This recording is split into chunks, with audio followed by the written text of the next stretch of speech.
Your credibility and your integrity is all you have. I told myself that it's okay if I only do a little bit and 4 people read it, as long as it's honest. If you were doing a BA, it was because you were not serious.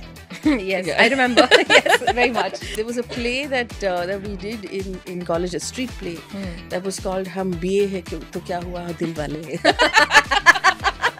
Television on a regular basis abuses 2 emotions, anger and fear. True. Which is either this has happened and you should be very angry about it, or this has happened and you should be scared that tomorrow will happen to you.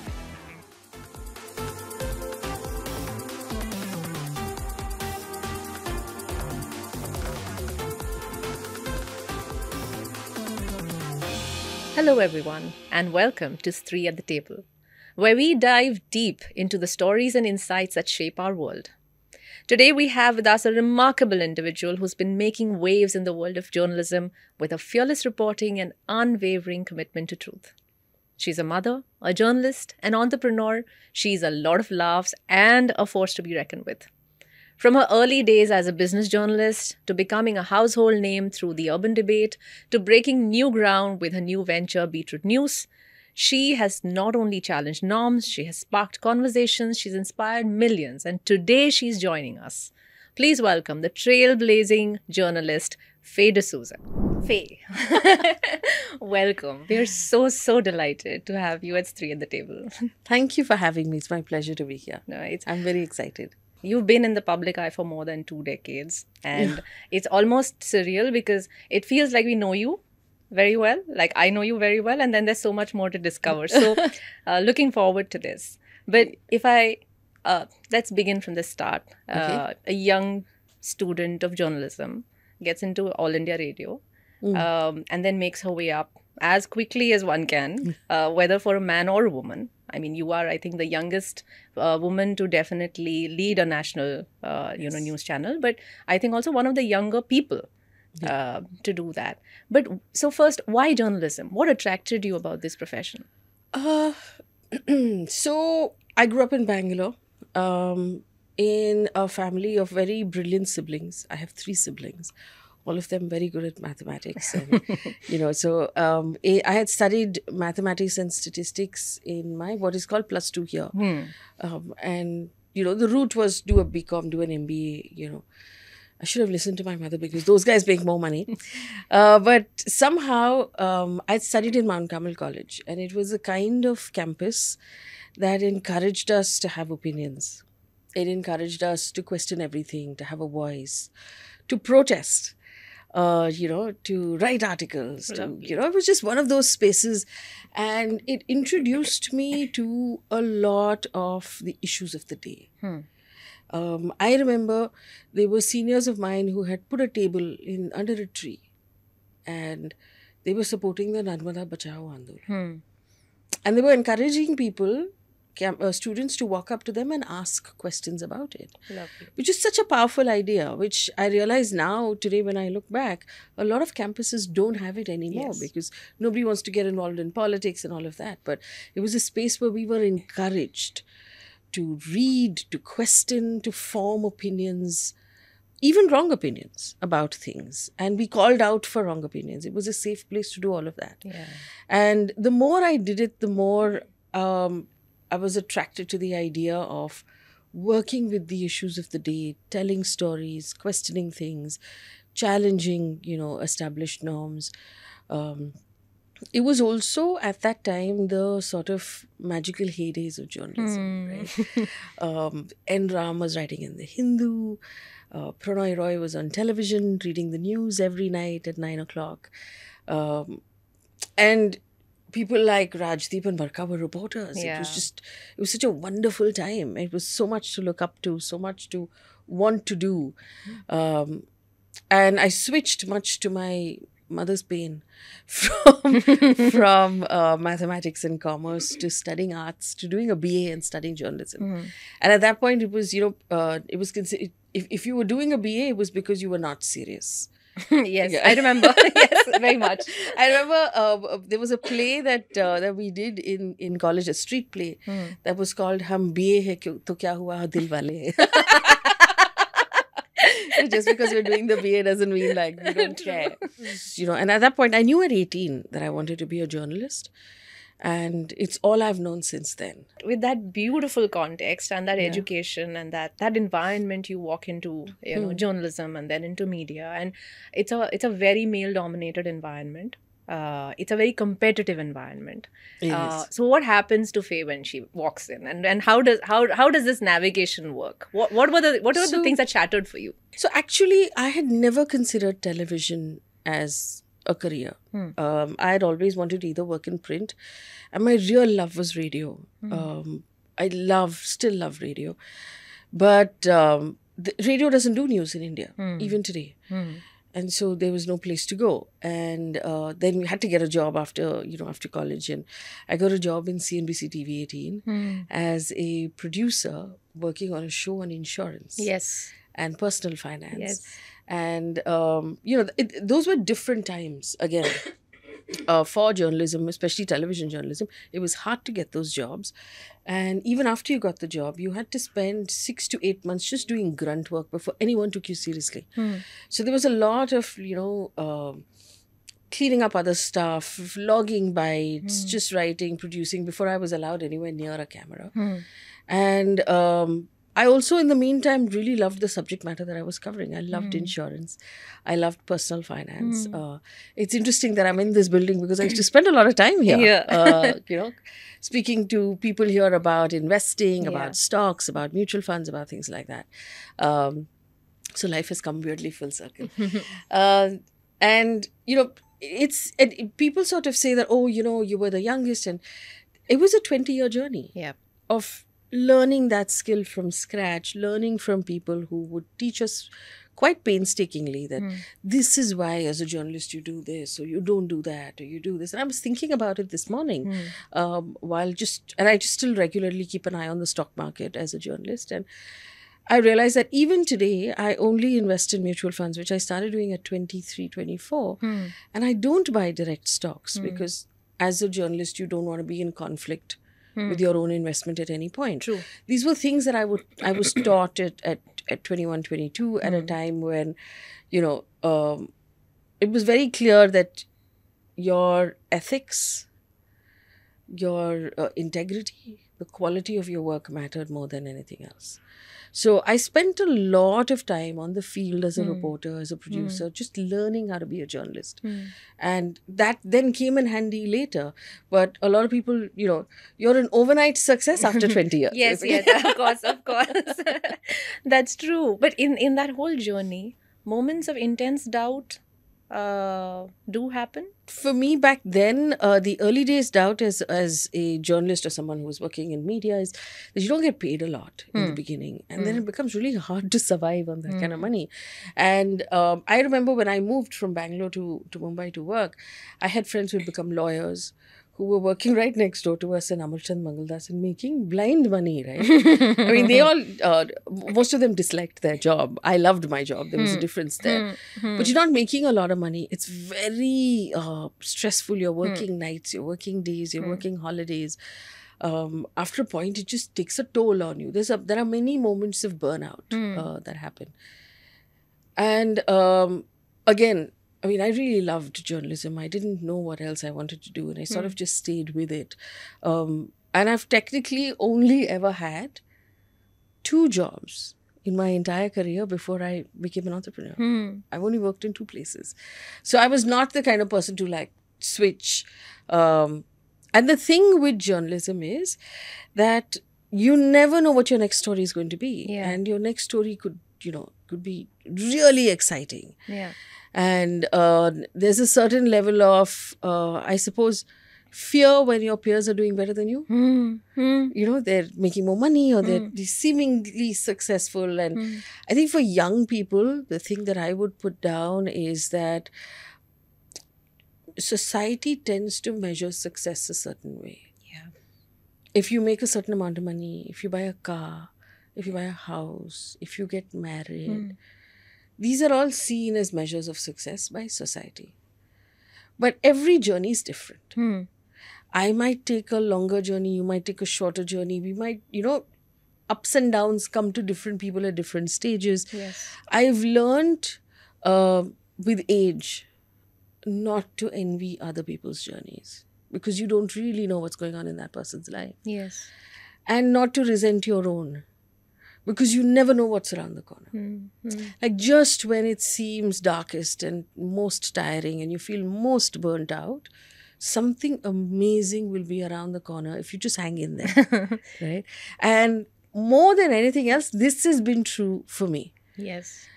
Just when I felt that it's not working out, I've put so much energy into it. And I could have felt this as recently as last week. Okay. True. And then just something amazing happens. And a lot of times, and when I was very young, someone said this to me, and I'm sure that person doesn't remember. You can never get the same high out of the same job every day. True. Some days will be good and some days will be bad. And as long as the good days outnumber the bad days, it's fine. Like, your highs need to be higher than your lows are low. What a beautiful thought. And then over a period of time, like the stock market, it's sort of, you wind up in a better place than when you started off. Yes. And somewhere when you were with Mirror Now, and it seemed like you had arrived at the top, Yeah. and the urban debate was a massive hit and everybody was listening. And then one fine day, Faye says, I quit. Yeah. Right? And if you don't mind, a little bit of that time, because it takes a lot of courage to realize you want something and you don't want something at a particular time, especially when you're what people perceive as at the top. Yeah. What was going on with you? So I think that when I was working in Mirror Now on the urban debate, it was, again, after many, many years of hard work, it felt like I had finally arrived at a place where I was really good at what I was doing. Yes. Like, I finally found a show, a gig, that really suited my skills and my talents. And I was able to really sort of, it's like, for want of better analogies, forgive the analogy, you find that one workout that really makes you happy. You know what I mean, right? Yes, It's like, oh, okay, this works This for me. works for It me. was like that, Yeah. when I was doing that show, I was using all of my faculties. And, Yes. I was using it well, and we were making an impact. And the team that I was working with was a dream. I still love each and every one of those people. It was amazing. But it was also an environment that was hard. It was a political environment that was hard. True. And it was hard to draw that much attention doing what I was doing. And people would regularly ask me that, oh, how they are allowing you to ask so many questions. And I didn't know. I was just being allowed at that point to ask questions. And I promised myself that the moment it was no longer honest, I would stop doing it. Yeah. That I would not do a dishonest job. And it meant a lot to me, because at the end of the day, as a journalist, going back to the first thing that I was ever taught, your credibility and your integrity is all you have. Yeah. Right? Journalists don't make boatloads of money. Or they shouldn't. Right? You function, it's your only currency. Yeah. Your credibility and your integrity is the only thing you have. And the day you start chipping away at that, you run the risk of being left with nothing. Yeah. And I knew that if I lose my audience's respect, I would have nothing. There's nowhere to go from there. You can change jobs, you can do whatever you want, but if they don't respect you anymore, True. you have nothing. Nothing you say matters. True. And it had reached that point where I knew that if I continue, I would have to give up my integrity. And Yes. it was just not a negotiable thing. It was a heartbreaking thing, True. but it was not a negotiable But say a little more about that time. What it did to you, and how did you overcome it? thing. So obviously when you make the decision, it's all like, it's all, Yeah. I will not do this anymore, walking away from it and all of that. And it happened also, I put my foot down about some things, and then it happened really quickly. And before I know it, my stuff from my office had been packed up and sent home in boxes. And I was put on, I was sent an email saying, don't come to office from tomorrow. You're on gardening leave, which basically means you sit at home and do nothing. Then it started to hit me once I was home, because there was a certain anxiety that started to build up, that I don't have a job, I don't have a plan, what am I going to do? And every morning at, say, 8:30, when everyone else in the building, there's this activity. True. People are dropping their kids to school, everybody's leaving. I was sitting home in my pajamas. There's nowhere to go for the first time in nearly 2 decades. And it started to the anxiety started to build in, and it got really scary. And also it was a very public exit. Correct. Right? It went viral on social media. And I had trouble going out of the house because I would randomly go to a supermarket and people would walk up to me and say, "Oh, what are you going to do now?" Damn. And it was difficult to step out without facing these questions and this sense of oh, so sad for you. What will you do now? So it started I had a bit of a mental health crisis. I had to seek help. I had, went into therapy, started slowly working. And that was when I also spent a lot of time just asking myself, do I want to be a journalist? What kind of journalist do I want to be? What is the kind of work I want to do? Is it possible to do that work at all anymore? And through therapy also, the question that I sort of zeroed down on for me was, what is my legacy? Or what is my contribution to my society, to my community, to my family? What do I want to be remembered as doing? Or what do I want to not be remembered for? So what is that dent that I want to leave in the universe, if at all? And it just came back to that I want to restore dignity and I want to do work of integrity. And it's okay. And I felt that this was the powerful moment for me. I told myself that it's okay if I only do a little bit and 4 people read it, as long as it's honest. And I've not compromised my integrity, because for me, the most important part was I don't want history to remember me for the wrong things. I want to be able to tell my children and my grandchildren that I didn't do anything wrong. I stood by on the right side when I needed to. And it's okay if I only did a small story, only 4 people saw it, and no big impact was created, but at least no wrong impact was created. How beautiful is that? But that time, and I dwell upon it a lot because women especially, at different times in their career as well as in personal lives, do need that support. Therapy has only now become something that is spoken about. Mental health is being spoken about now, but I don't know how many are really accessing it. Was it something that you had to work towards to say, no, I need support, or it came to you naturally? What should one do when they are in the middle of crisis to be able to access this? I luckily for me, because of the work I was doing, I used to be in touch with a lot of mental health professionals, because we would have them on the show. We would invite them for conversations. So I knew them. But I think that for women specifically, if you're talking for women, there are 2 things. One is to recognize that you need the help. You recognize that what you're going through is not normal, that you need assistance. It's like simply recognizing that, oh, this pain is not normal, it's not going away. I probably need to see a doctor about this. And I'm saying specifically for women because we put off pain until it's chronic. Absolutely. Right? Because I have to go drop him off to school, and then I have to do that, then I have to do that. Baad mein dekh lein, let me see if it goes away. True. I'll take a tablet, it might go away. True. And then you reach a point where you realize it's not going away.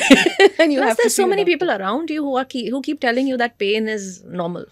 Yeah, that's don't get me started on even including the medical community. True. That undermines women's discomfort and pain. But, that you've reached a point where you have to see a doctor. And for women, it tends to be later than everybody else. But eventually you get there. It's the same thing. And you realize that, okay, I need what I'm doing, the way I'm feeling is not normal. I was actually getting a haircut when some other part of some conversation that I had with someone went viral. Someone very personal started getting WhatsApp forward. Whoa. And I broke down and started to cry in the middle of the hair salon. And I realized that this is not a normal reaction. True. I don't normally, and you know what's normal for you, right? Yeah. I mean, there's no such thing as normal for everybody. But you know what's normal for you. I don't normally cry in spaces like this. So I need help. And then for women, the next thing is finding the time. True. to actually get that help, right? Because the therapist will actually ask you to come this often and do the XYZ things, and you have to prioritize it enough to give it that time and say, no, I'm going to go do this. And I'm actually, and there are two spaces. One where you are in, and in, you're in a position in your life where you feel that you need help, and second, maintenance of that, Yes. right? Where you're seeing someone, and I believe that women who are working mothers need constant help with their mental health, True. because it is constantly overwhelming, Yeah. and you're constantly like that feeling of I'm doing these 6 things at the same time is not sustainable, and you need someone to help you set some things down. True.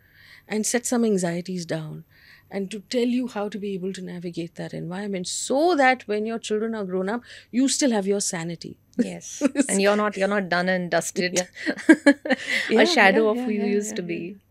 And and when I had quit that job and I needed the help, and I saw the therapist and I worked through it, and it's work, you do the work to get through it. Postpartum, when I had my baby, I knew again I need help, because I had done it once before. And I realized that, this is what I need right now to be able to make it through this situation. So I think that it is a fallacy to assume that only certain people need mental health help. We all need it at different parts of our lives.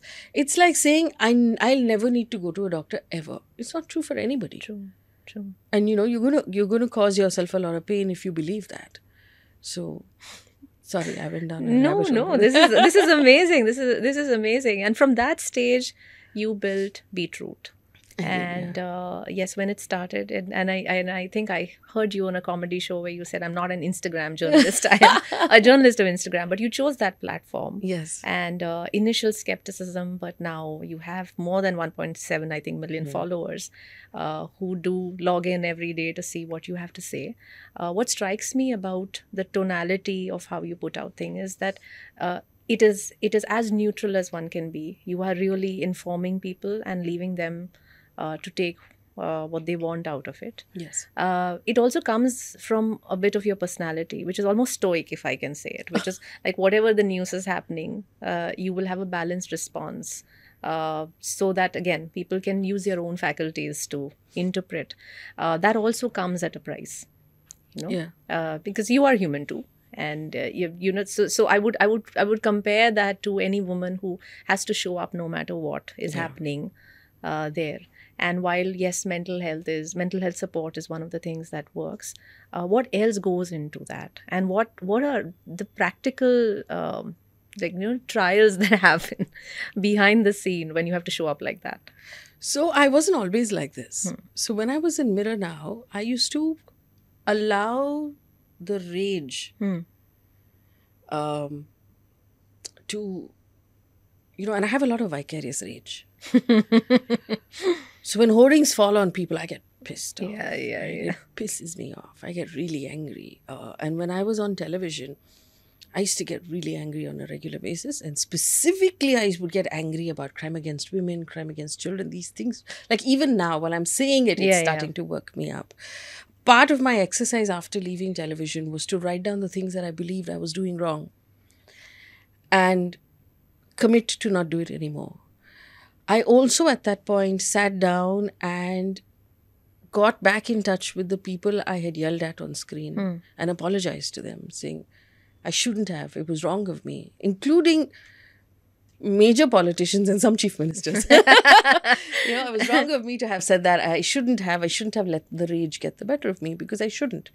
Because I had written down that, okay, as a journalist, it is not my job to get angry.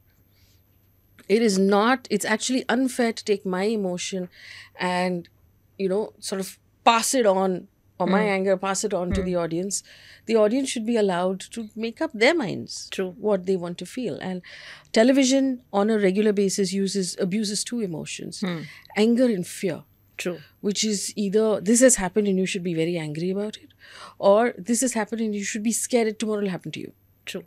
Right? And so I committed that I will not do this anymore. And part of that was then so you cannot not feel something, but you separate it from the work and say, yes, this makes me angry, but it's not part of my job to pass that on. True. My job is to simply pass on the information. And if a person doesn't like it, thinks it's right, thinks it's wrong, thinks, they want to be happy, they want to be angry, that's up to them. And you're right about the fact that, a lot of times women feel, especially in boardrooms, that they need to show up and not feel emotions because men are not feeling emotions. I think men are feeling a different set of emotions. True. And I think it was Meryl Streep who said that we've learned to speak the language of men. Like we exist in these spaces in the corporate world that are built for men. And, I spent some time in management in many rooms that were largely male dominated. And I realized these environments are built for men. And we come into these environments and then we learn how to be them. Be male-like in Yeah. language, in tone, in the way we're behaving. Yeah. And I realized the emotions that men feel are different. They feel competition towards each other all the time. Have you seen men in a gym? Yes. It's constantly competition, right? What is he lifting? What is he lifting? I will lift more. Yes. It's constant competition. They're constantly competing against each other. They'll walk into a room and immediately size up everybody else who's in the room. Is he taller? Is he bigger? Is he more money? He has a bigger watch. So that's the emotion they are feeling. Yeah. We feel a different set of emotion. I've seen that with women. And if you see women in the gym, there's a lot of camaraderie. Yeah. There's a lot of, can I help you do this? And that's awesome. That's amazing. I've not been able to lift that. So I think that as women, we need to tap into what makes us us and stop being them. Yeah. Do you think this is one of the reason why what we call now as imposter syndrome is plaguing a lot of women that are trying to rise up the leadership, where they continuously undermine their own capability, especially in rooms where there are more men? I think also, about the imposter syndrome, I have a larger theory. I think that while we were raised, right, little girls and little boys, and if you allow me time for this analogy, sure, right? Please. If you remember when we were kids and you would go to a wedding or a family function, there'd always be a little girl who was told ki, apna dress kharab mat karo. Right, you sit here, there's a little tissue on your lap, your plate is there and you eat sweetly on your plate. Keep your knees together, okay? And then in the same event, there would be these little boys who are running around. And they're running from this side to this side. They're tipping things over and they're making noise and they're occupying space.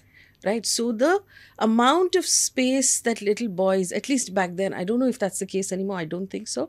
The amount of space little boys were allowed to and encouraged to occupy. Yeah. The amount of noise they were allowed to make. The amount of kapade they were allowed to ruin. Yeah. In contrast to little girls, I think that when we enter boardrooms, we're all grown-up versions of those little girls, right? Because you're hardwired to be likable. Yeah. Yeah.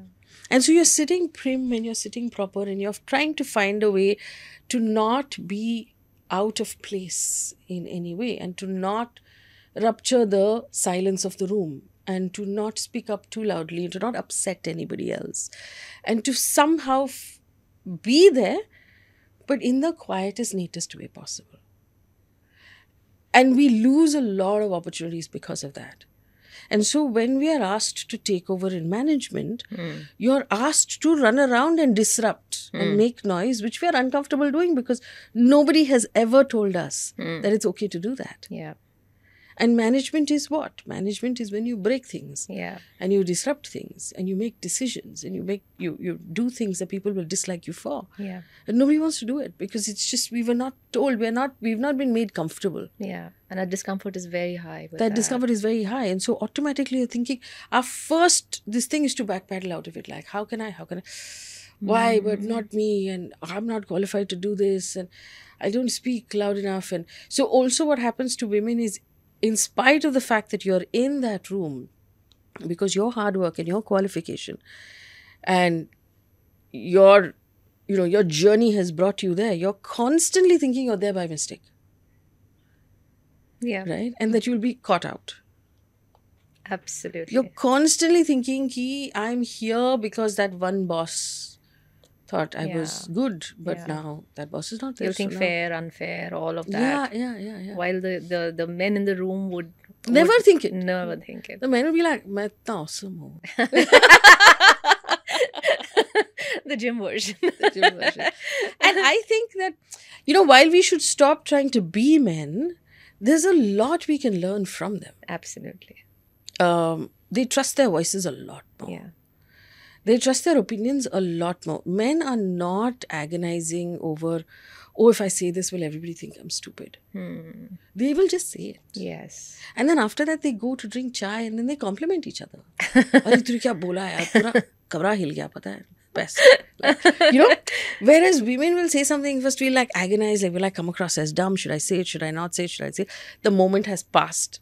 Your fully valid opinion has not been aired. Even if you say it, then you'll come out of the room saying, oh, what did that person actually mean when he said that? Did he mean that I'm dumb? Yeah. And you'll overthink it. We overthink the question. We question ourselves and we overthink that question. Whereas I think that what we can learn from men is how to band together and build each other up. Yes, absolutely. So it segues very neatly into the next thing that I want to talk about, which is first women allies. As we grow up the ladder, to have role models is something that's not a luxury or a comfort afforded in every industry. Some industries have more women than others. But there is also a need to see someone who's been there, done that. In this equation, there's also a need for benevolence and generosity from those at the top. Yes. How does this play out according to you, and what is missing right now, or what should be done more? So I think that there are two sets of allies we need to have: workplace allies and home place allies. We need to have allies who believe in our careers at home. I've been very fortunate that I have a husband who's always believed in my career and always encouraged that space. And so you build around yourself a family or a village, and that could involve a nanny, a cook, a driver, or whoever it is, right? Who are helping you, who are taking stuff off your plate and helping you do what you need to do. In the workspace, again, as on the receiving end of mentorship, I think, again, as women, we overthink things. We're constantly looking for an ideal mentor. And then we'll write an email to this person saying, will you be my mentor? It never works out like that. I think what we need to do instead is, and the mentor could be male or female, is find someone who believes in you. And that could be your immediate manager. That could be your manager from 2 years ago, who's no longer your manager. True. Or it could be the CEO of the company. Someone who believes in your purpose and your talent and your ability to rise to the top. And then just go to that person regularly with challenges that you're facing. To try and institutionalize mentorship and force it out of someone who's not, I believe the main ingredient is someone who believes in you. Beautiful. And a lot of times we don't realize it, but the woman who is 3 desks down from you, who's perhaps 5 years your senior, 6 years your senior, maybe 10 years your senior, in age, will have experienced the same things you have experienced. And will have sort of hacks to figure it out. Because a lot of times for us as women, you need a hack. Right? True. You'll be doing great at work, but some person will have a mother-in-law who thinks you need to be back at a certain amount of time and your child has to be better looked after and only the mother can do some things. And it's only another woman who's been through that phase of life who will tell you how to hack your way out of that system. Yeah. Right? Because these are all non-negotiables. Your job, your mother-in-law, your child. But somebody has done it and that somebody can tell you how. Yeah. So it doesn't need to be someone right on top who may not have the time for this sort of problem. Correct. Right? A lot of women also don't exploit social media platforms, even as much as LinkedIn, because there is a hesitation to say what one really thinks, even put out a very simple thought. You have navigated the public scrutiny in intense ways, to put it mildly. Yeah. And you show up all the time. The fact is that this whole fear of putting our views out is also working against us, right? There's many, many brilliant ideas that are under the radar because of that. And you've spoken a little bit to it. But we need to navigate even public spaces to be able to get to a reasonably top position or at the top. And how did you yourself, how do you manage it even today? So I must tell you, when I was in television, they were, of course, editors of other channels, peers of mine, who had said things like, oh, here is someone who's only building her own profile constantly on social media. Instead of actually working for the channel that has employed her, she's constantly focused on building herself up. And there'll always be that, right? There'll always be criticism irrespective of what you do. We need to be comfortable with the idea that people are going to criticize. Yeah. But this is what I want to do. This is what comes naturally to me. This is what I believe is necessary. I'm going to do it. Yeah.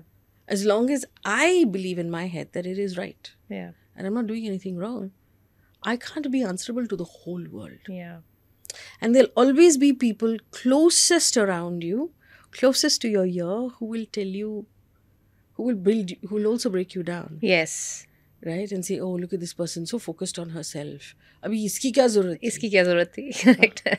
Chup rahe the. Yeah. Right? As long as you believe you've done the right thing, then you need to be comfortable with a certain level of criticism. Yeah.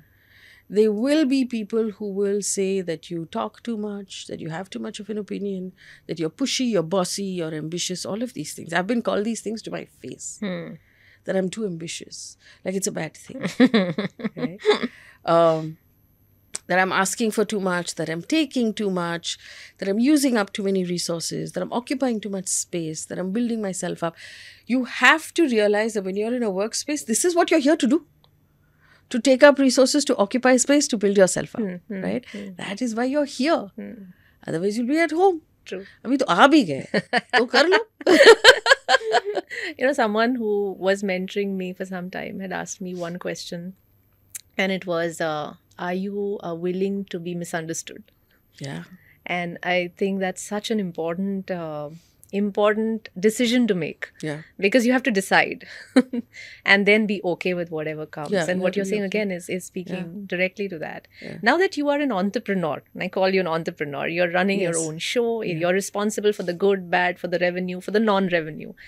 Is it scary in a different way, or is the same thing all at once? It's horrifying. It's so scary. I mean, I long for the days. When you knew it was the 30th. Yeah, but no, it's not just that, right? I long for the days when my only responsibility was to do a good show. Yeah. Or to run a good team. Here, I feel a sense of responsibility also for the careers of all the people who work with me, because they have left their jobs and they've chosen to work here. So if I don't make it a success, they are not successful. Just this idea of, okay, this is how much you're spending, this is and the thing for me that really kills me is there's nothing I want more than to be able to put up a newsroom and employ a bunch of journalists and be able to give them the wings to do the work that they want to do, which is really hard to do in this environment right now. True. And you have to, when you get good talent, you have to be able to pay them well. Otherwise, they'll leave you. Yeah. And I find that like really difficult to navigate, to not be able to, be able to hire all of the good journalists I know and be able to give them space and to say that, okay, no, I have to be able to only function in this much. And also figure out new avenues of revenue, new ways to make things work. I find that really scary. And, the idea that entrepreneurship is constantly living on the edge of the sword.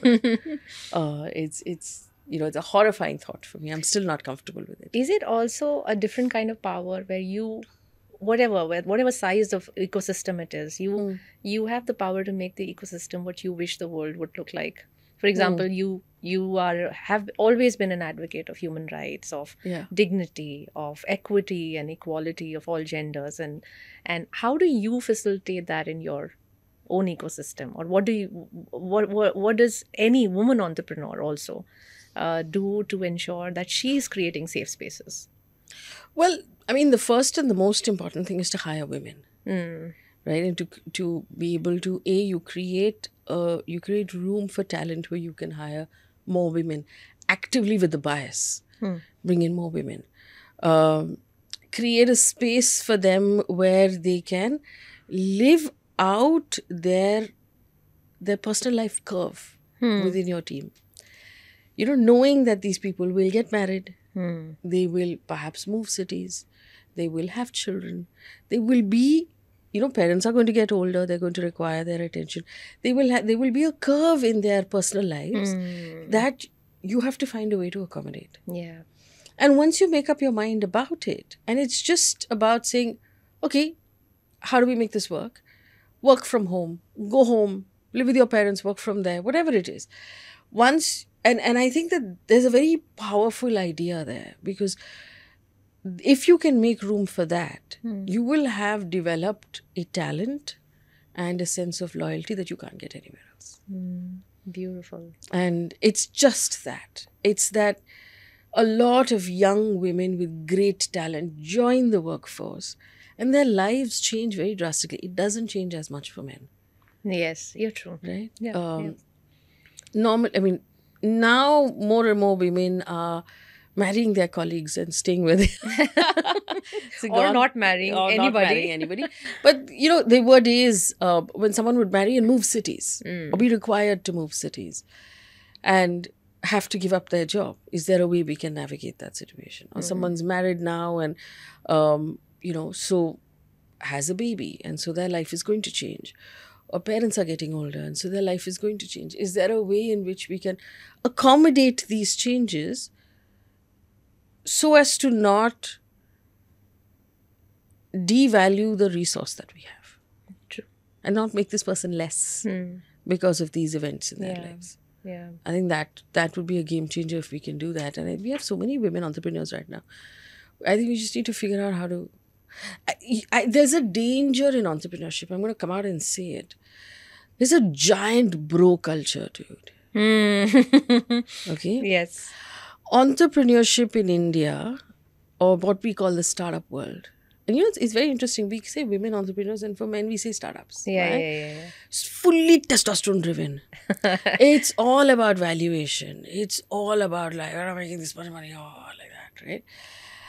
And those environments are super toxic Yes. because we're constantly reading about how toxic these spaces are for the people who work on those teams. True. Because it's all bro culture. It's all like, dude, you gotta work on the weekends, you gotta work this. It's impossible to do that as a woman. Yeah. No, but they're also very, they seem silly, but they're very real, stupid biases. Like women don't know math. Or they don't. Yeah. So I've actually met a couple of startups that were begun by women. Yeah. Who had to carry their brothers or their spouses or someone because people don't believe that they can do their math. Yes. And you know, there are a lot of startups where run by women where the co-founder is their husband. Yes, because they won't get money otherwise. You should have a man. Yes. I got asked. I mean, I attempted a round of fundraising and I gave up that round of fundraising and said, screw it, I'm just going to do it myself. But I got asked where, you know, it would be good if you had a co-founder for finance and tech. Yes. What is that code for? Where is the man? Yes. Where's the man, basically? Yes. That's what that means. Finance and tech means where is the man? हाँ ठीक है तुम journalist, you know, you'll manage journalism. and the Idea तो editorial. अच्छा है, Idea अच्छा है, लेकिन but gents का gents. Where are the gents? Gents. What would you advise? Because there will be many young people watching this who are entering the workforce and those who are at pivotal moments, like, you know, either planning pregnancies or in India, as is very popular, having 10th graders. Yeah, man. You know, I remember when I was, I realized someone told me that, oh, you know, she's quitting. I said, but why are you quitting? Because she was in her 50s and really talented person. And I said, but you know, it's too early. You're in a good place. And you know, my son's 10th standard examinations. And I was like, is that a thing? Yes, there is. It is. It's a thing? Because It's a very apparently big it's the thing. mother's fault. Yes. Yes. And a lot of people don't do this for their daughters' 10th standard examinations. It's always the son who needs monitoring. True. Because otherwise, apparently, he will wither away his Yes. future Or- if the mother has not quit her job Yeah. to keep an eye on him. It's atrocious. Everything I just said is atrocious to me, but it's apparently true, Yes. unfortunately. And I think it stems from the fact that it's all the mother's responsibility. Yes. And you could have a supportive partner, but your environment is telling you it's the mother's responsibility. The school is calling the mom, the teacher is calling the mom, some tuition teacher, some other moms expect the mom to be responsible. Extended family expect the mom to be responsible. So the environment is putting that pressure on women, Yes. right? The house, the cleanliness, the food, various dietary restrictions for various people in the household, the dog's vaccination schedule, the child's homework, the solar system project that needed to be turned in on a certain day, Yes. the fact that the husband now wants to lose 10 kgs and will only eat like Yeah. keto. Keto. I don't know. Yes. All of these are also your responsibility. Yes. And then, your doctor will say, you can't take out 1 hour for walking. Yeah. Yeah. Oh You're boy. like, no, I'm eating everything in sight at this point. It's hard, Yeah. right? And I think that, I feel like it's now my responsibility to tell everybody that it is hard. And we should stop pretending that it's easy. And it's not easy for any woman. Whatever you fought with your parents, you moved cities, you put up with shitty bosses, you've put up with, you've taken the train in Mumbai in the monsoon and you've gotten there, right? You took those early morning flights, you did those meetings, you've gotten where you are. Do not give it up under any circumstances. Yeah. Some days will be harder, some days will be easier. You have to realize that you need to make room for yourself. And be more understanding, be kinder to yourself. And say, it's okay. This person is able to do it because their circumstances are different from mine. And I see now in workspaces a really powerful thing. It is a thing of beauty. Women whose kids are now 15, who suddenly have so much more time on their hands, or their kids have gone off to college, and now they have this time on their hands, they come back with a second wind. Yes. God help anybody who's standing in that woman's way, because वो तो मतलब पिछले 15 साल की खुन्नस लेके आई है और अभी काम बता। करना है, बता क्या करना है कर। अभी बता, so because now there's nothing, and you see the amount of efficiency it takes to run a household with children and work at the same time. Yeah. These women are Amazing. Yes, Yes. And raring to go. Yeah, they're commandos, dude. Yeah. And so now they will hit the workforce. And I think for anyone running businesses, make room for these women. Yes. They're amazing, right? And they will come full guns blazing at a time when their male colleagues are sort of getting tired. Because, the curves are different for different people. That is really, and I'm noticing a lot of that also because a lot of people now are sending their kids overseas to study. Yeah. And so once that child is out of the house, what are you doing with your time? You're coming back full force. And there has to be room in the workspace for these people because they're amazing. They're full of energy now. And they're getting fit. They're focusing on their health and they're working. And I think that there's, you will see in the next 5 years' time, a whole new crop of leaders Again. that are in that phase. Amazing. That would be amazing. No. As we wrap up, and we are talking about workspaces, having to make room for this senior talent. What if you had to think of 3 things that would make the life of any woman in workspace simpler and more equitable? What would that look like? What should be the call to action for people who run businesses or institutions? Yes. So I think one of the most important things for me is equal pay. India still has a giant gap in terms of what women are paid for the same job and what men are paid for the same job. And that's also because we don't have a structure of parity across most of our organizations. True. It's all slap and dash, right? We don't say that, okay, on this position, irrespective of who this person is, what their gender is, what their previous experience is, this is what we're paying on this slab. What we do instead is we'll hire and we'll like willy-nilly make an offer, and if that person takes it, then very good. But invariably women take offers, raises without arguing because they're so grateful to have been considered at all. True. And so as a result, women get paid far lower than men for the same job. And when push comes to shove and there is a child to be cared for or an elderly parent to be cared for, somebody's in 10th standard examinations, it is the woman's job gets shot first because it's making She earns less. money. Yeah. Yes. And I mean, I know some households where the argument is, now you're going to earn this money with all this effort. And we're going to pay that money to the nurse, the caretaker, the whatever.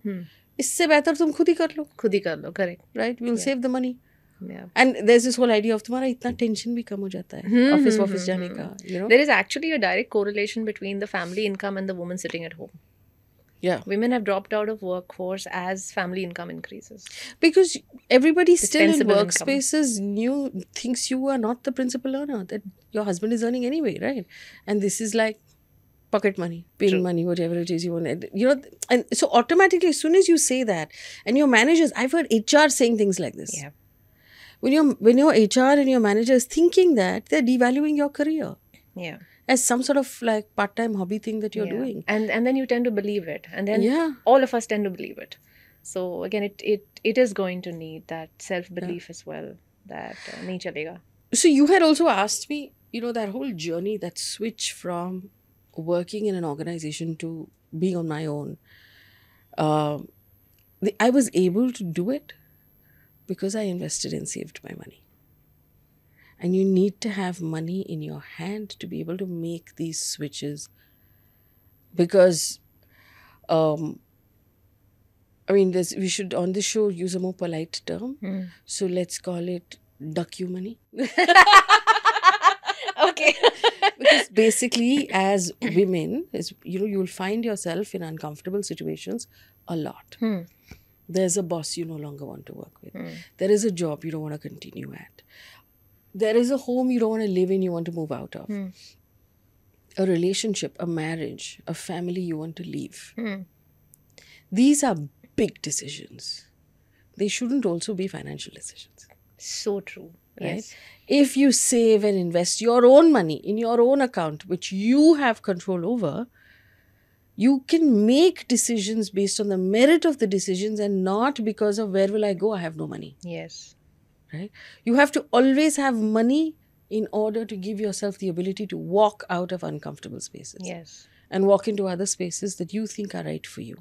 So your own control over your own thought process, your own journey, your own finances that can sponsor your journey. Because if I have not saved that money, if I've given it up completely, I can't make that decision. Now I have to ask for someone's permission. So have your own money.